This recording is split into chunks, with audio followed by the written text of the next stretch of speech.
Hello everyone! Today we're going to continue building my Jurassic Classic racetrack.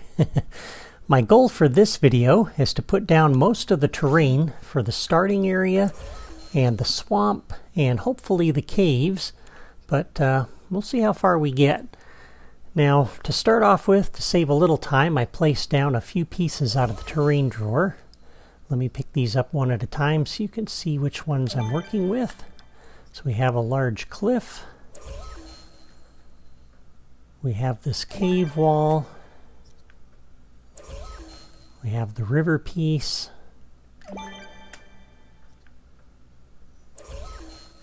And we have this little rocky terrain block. These aren't all the pieces I'm going to need, but those get us to the parts of the drawer that we need to be in without doing a lot of scrolling. And because we put those down, now we can pick up this starting block that we began with. I'm going to do that. I'm not going to move it, just pick it up, put it down. And then we're going to go one in that direction. And we're going to put, two more in that direction. And one here. And then we come over here and drop it down 2 nudges. And I'm going to change my terrain theme. By the way, last time I mentioned we're using the Dinosaur World terrain. And if you don't have that, any grassy theme will do. But for the area just beyond the lava, we're going to use Buried Treasures. This is the Pirates in the Caribbean theme. I'll set that to be my theme.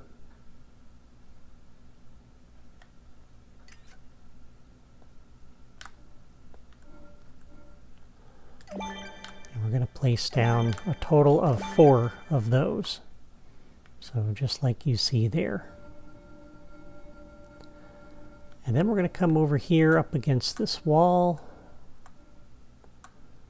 and up until we're on the bottom edge of the terrain. So 1 block just below the edge of the Dinosaur World terrain. We're going to put this right into this corner like that.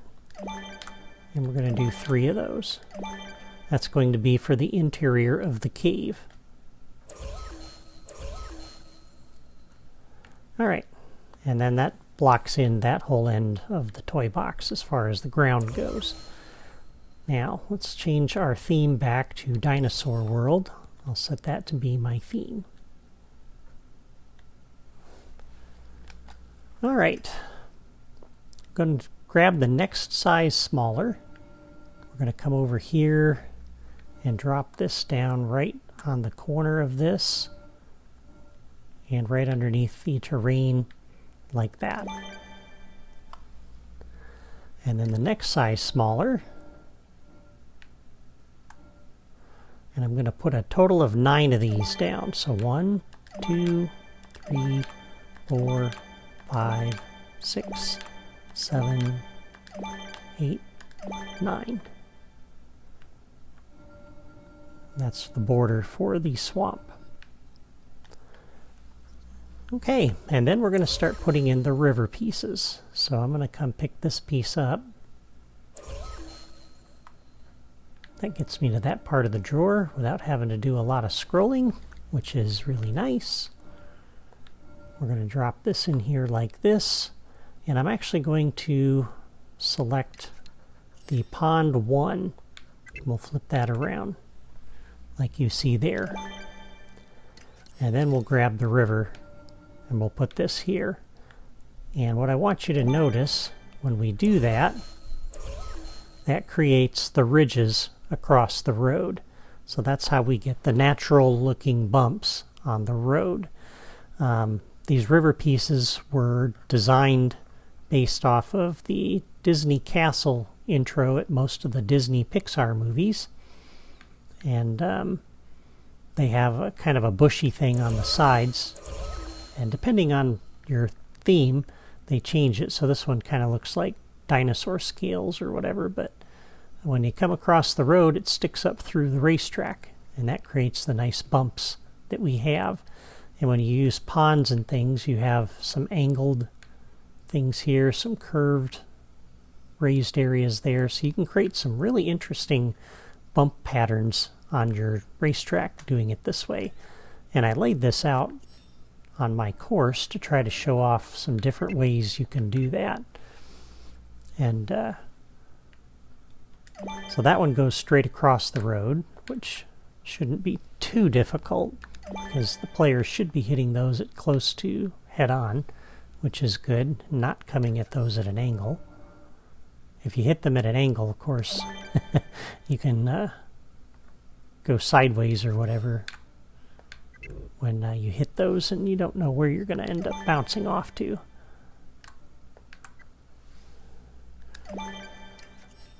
But you can see what this is doing.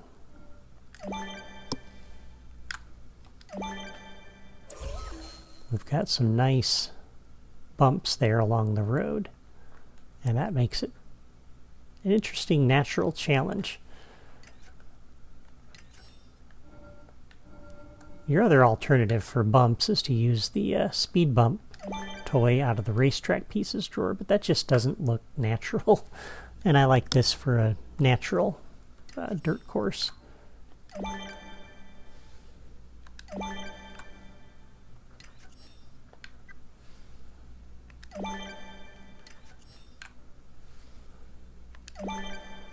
Right now I'm just kind of laying out the river.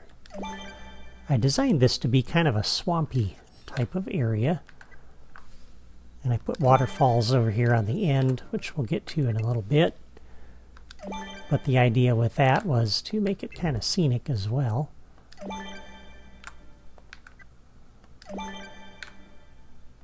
And then we'll put another pond one in here. And this time on this corner you can see the bumps are angled. So this is going to make things very interesting when you come around this bend. Because you're going to hit this at an angle, you're going to hit this one probably at an angle. And if you saw the outtakes video yesterday, you saw a couple times where I went flying off in this direction, or Lightning McQueen or one of the other racers did.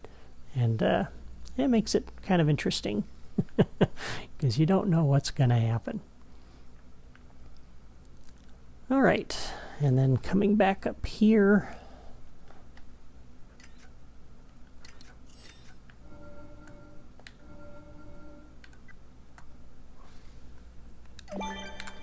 two, three, and a bend going that way. 1, 2, and a bend going that way.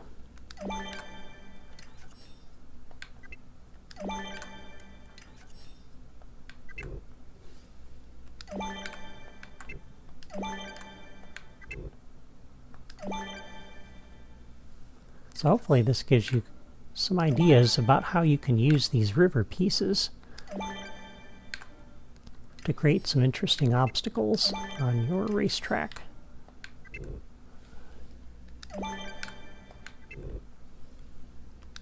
And these rivers here don't really go anywhere. So if you're looking at this and you're like, well, that water doesn't come from anywhere, doesn't go anywhere.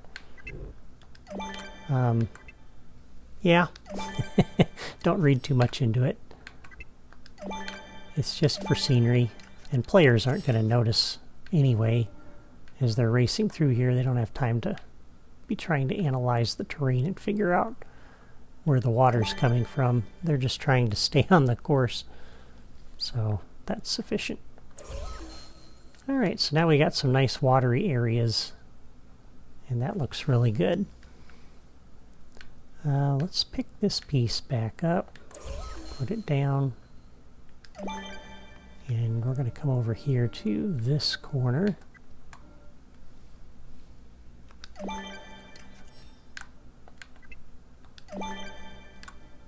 going to create just kind of a little sneaky area here.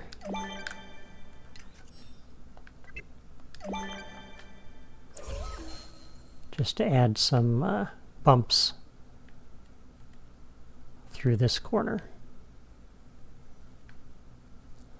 Okay, and then the gaps we'll fill in with some of these blocks here. So So I'll pick that one up and put it down to get back to that part of the terrain drawer. Let's see, we have a couple of holes over here. We're going to put some blocks along over here.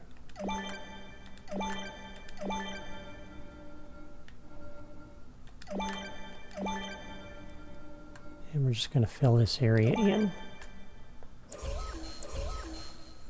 Alright, so there's the terrain for the swamp. And you can't really see the bumps right now until you get a little bit closer. Okay, now let's fit in some waterfalls. And for this, I'm going to need to pull up my screen grabs here. Let's start, actually before we do that, let's start over on this corner over here.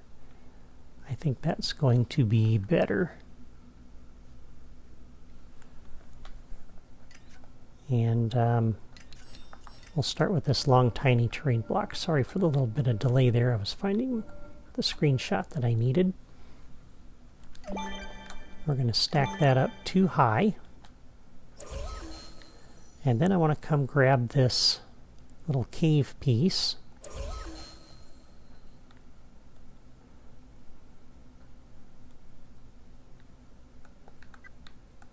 And this is going to sit right here like that.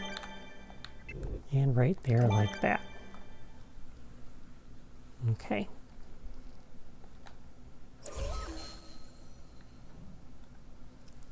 And I like that.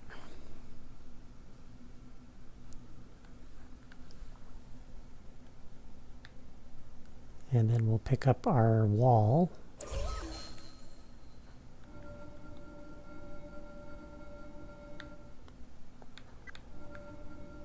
We're going to place this one right here, actually up against the corner of that, like you see there. And then we'll put this small one down here. So you can see how that's lining up with the terrain underneath. This one's going to sit over here like this. And then this will sit in here like that.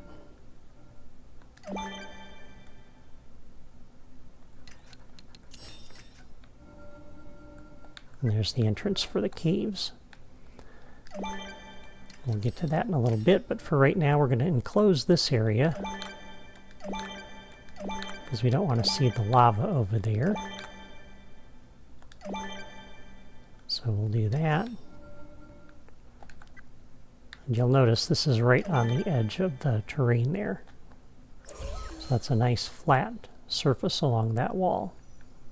And that's kind of important. Okay, now we'll keep going this way. I think that will be better. Okay. And then we'll pick up this last little piece over here that I had put down.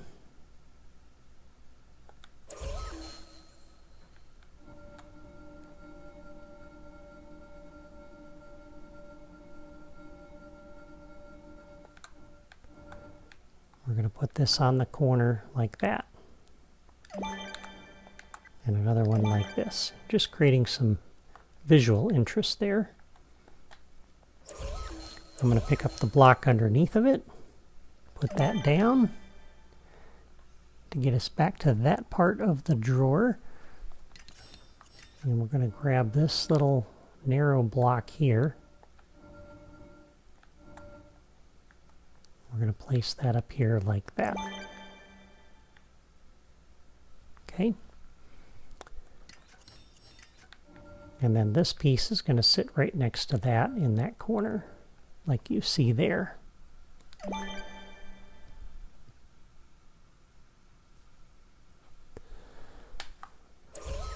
Okay, we'll pick this little piece up to get back to the river pieces. And we're going to go grab this waterfall piece, this medium waterfall. And we're going to bring that up so the water in the waterfall is level with the river, and it also makes this front corner here level with the block next to it. So that looks pretty good. Okay, and then we'll pick up this piece again. We're going to place this over here on side of that, followed by one of these. And actually, let's use the taller one. And we're going to place this too high as well, just to seal the gap underneath there. Alright, so there is that. Once again, pick up this waterfall. We're going to use the small one this time. And we're going to place two of those next to each other like that.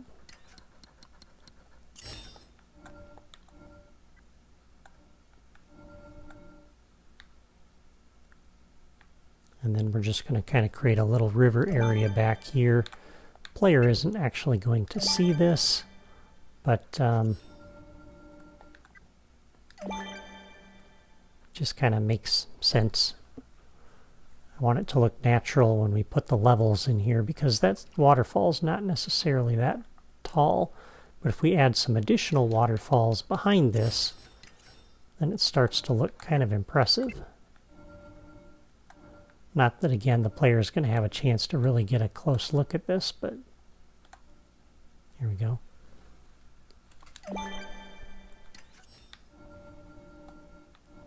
This one lines up there like that.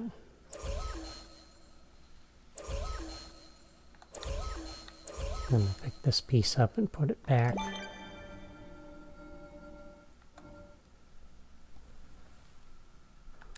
And put this underneath there like that.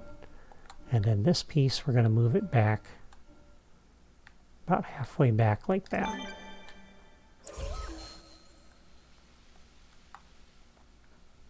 Okay.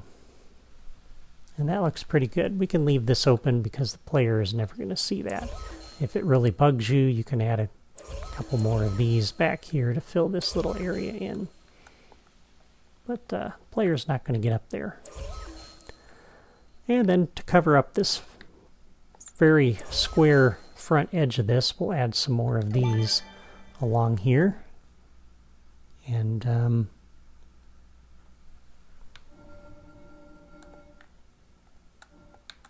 so we're going to put this one here like this. Another one here like that.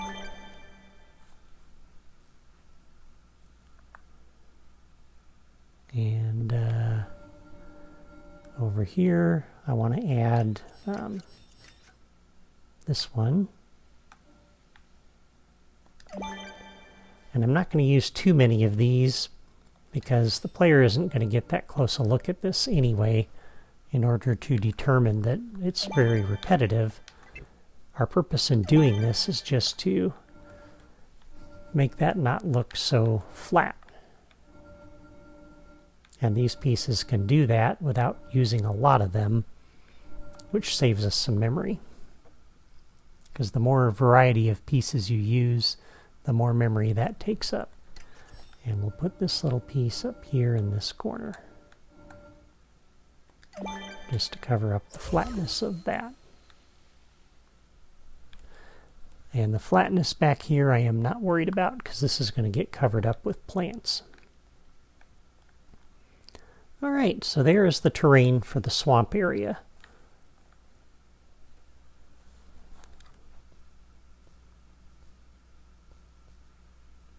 Okay. Alright. Coming over here again. Let me check the time here. We're doing pretty good. We can go further. I think we can get the cave done today. Just got to find my screenshot. Alright, let's pick this piece up, I guess. Put it down. We're going to grab the next one over. We're going to place this right up here on top like this. So just like that. And then I'm going to grab this piece. And we're going to be changing the theme for the terrain blocks for the cave. And so my purpose in using this is to kind of put a nice front on that, so it looks like the rest of the outdoor area up here, and also to hide the rockiness for the terrain or that you're going to see on the inside of the cave. So that's really what we're doing here. This goes right along the back edge of this terrain like this. We're going to go all the way down, and I'm not worried about the repetitiveness of the texture. A lot of times I'll switch between this piece and this piece to kind of break things up, but we're going to cover a lot of these with plants. So those will be in front of that, so you're not going to see that. All right, so that will cover up what we're going to do in the cave. So you got vines clinging to that. That looks like what you'd expect to see on the outside. And now we're going to change the texture for the blocks on the inside. I'm going to pick this piece up and put it down. And we are going to use this terrain block right here. And let me double check that. I need to make sure that is in fact the right block. Yes. All right, and then we're going to change the theme on this, and I'm going to use Dusty Crophopper's Runway. Not because I like the top of this, that doesn't look right. But the side of this looks really good for the cave interior. So I like that.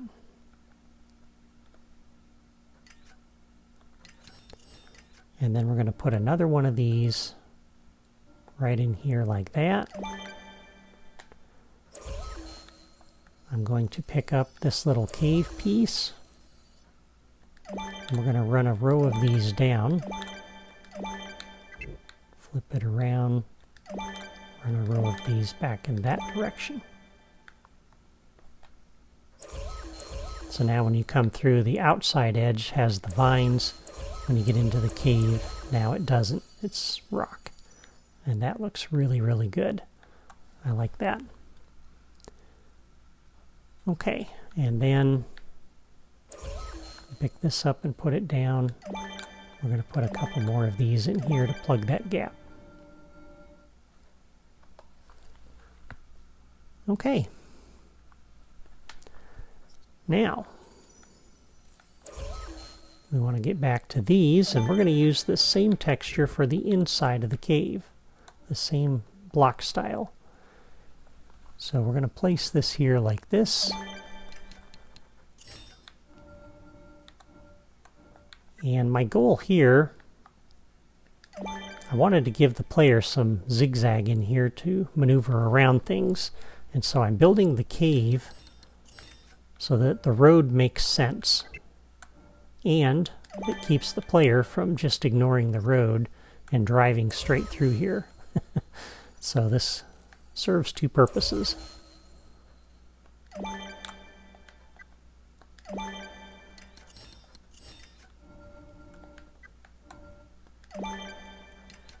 Oops, there we go.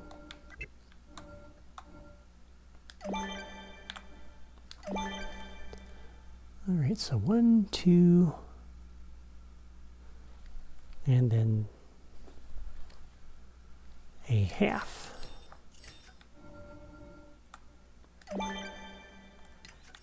And then the turn.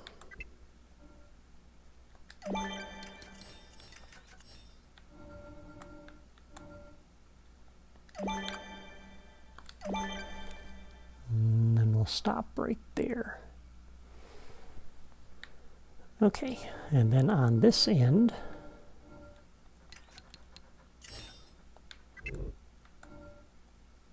once again, we're going to put this in here like so. Let me see, I got to find my screen grab here. Yeah, so that.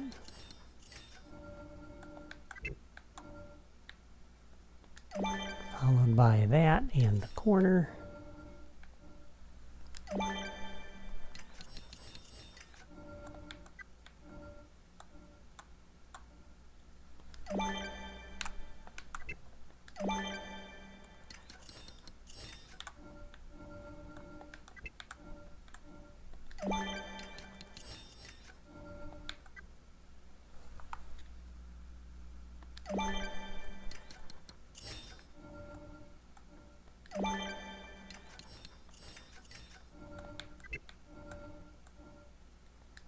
And like that.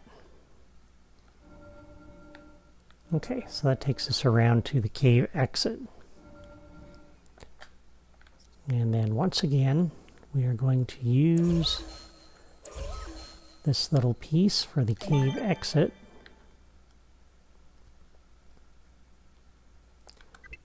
We want to center the right edge of that on the road, right up against the edge of the terrain block. And put that too deep. So just like that.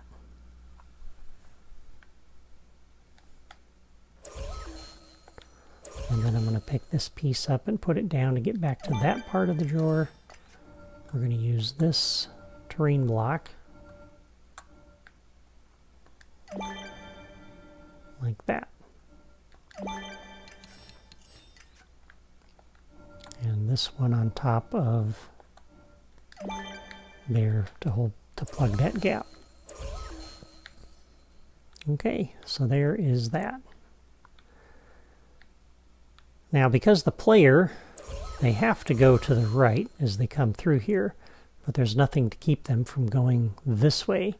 And so we're going to add a few little stalagmites, stalactites, whatever they're called.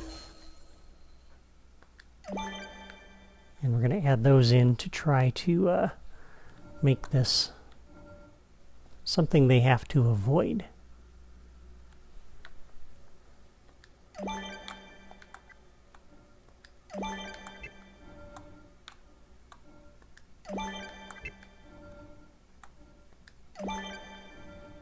And then to kind of fill that in a little bit, let's see.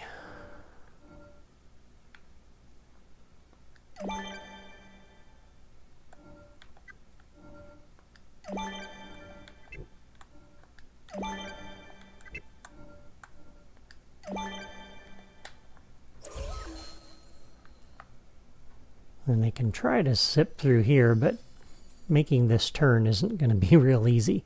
So it's in their best interest to go around. So that gives them something they have to avoid coming through there. Okay, and yeah, that's looking pretty good. So that's the cave. I'm not going to put the roof on that yet because we need to do, or the ceiling on that because we need to do a little bit of work in the cave yet.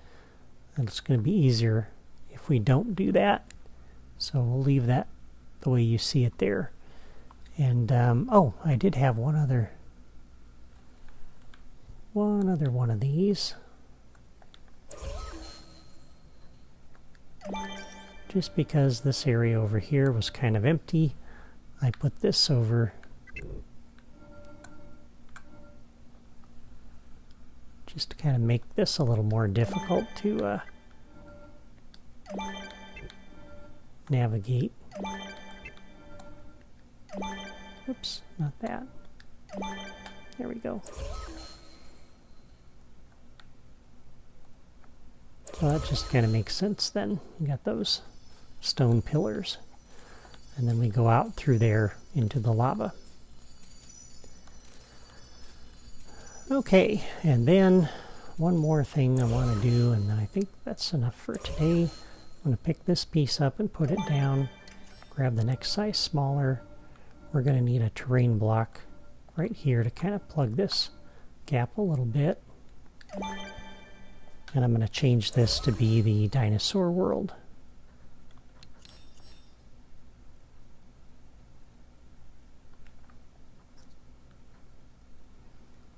Okay. So this is looking pretty good. We have our terrain coming around here. We have the terrain in the swamp. Oh, and by the way, because this looks pretty flat, and the player doesn't get a good look at this, but since I have the memory for it, we're going to put this along the front there just to kind of, if the player does happen to glance over there, that doesn't look quite so square. Alright, and then this area is looking really, really good. And we've also got our caves. Excellent. Well, I think that's enough for today. Next time, we'll work on the lava bed and the volcano. Until then, I want to thank you for watching, and I hope you're enjoying these videos for the Jurassic Classic. If you're building this course on your own system, leave a comment to let me know. I always love to hear when other people are building my toy boxes because it makes all my effort worthwhile. Also, if you haven't subscribed to my channel yet and you like Disney Infinity and the toy box worlds that I've designed, just click my photo in the lower right corner of this video and make sure your notifications are on, and then you'll never miss a video or a new toy box project. That's all for me today. Take care.